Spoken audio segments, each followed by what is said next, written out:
everybody's hoping against hope that something will come through for their loved one in the intensive care. So you share one another's stories, you're talking with one another, you're praying with one another, and they're having family members die on them, one after the other.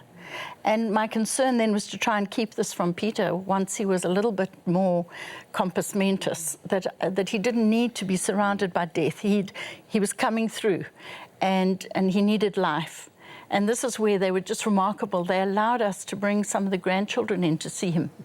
Once he started to respond, but that was already when we were on a better road. But they even allowed them into the intensive care unit because they could see how he would brighten up. And they told me that they didn't know what extent the brain damage was going to be.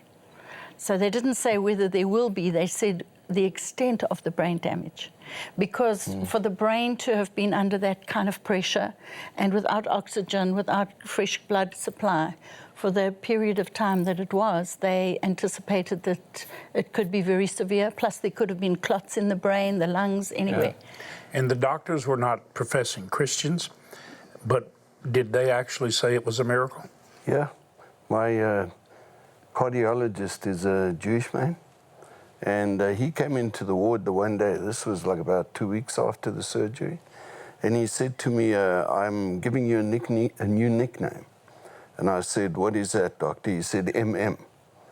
And I thought, what kind of candy-coated sweet, or what's he talking about? M&Ms. And he said, miracle man. Miracle man. He said, you know what? You have restored my faith that God still does miracles. So, you know, it was just absolutely incredible.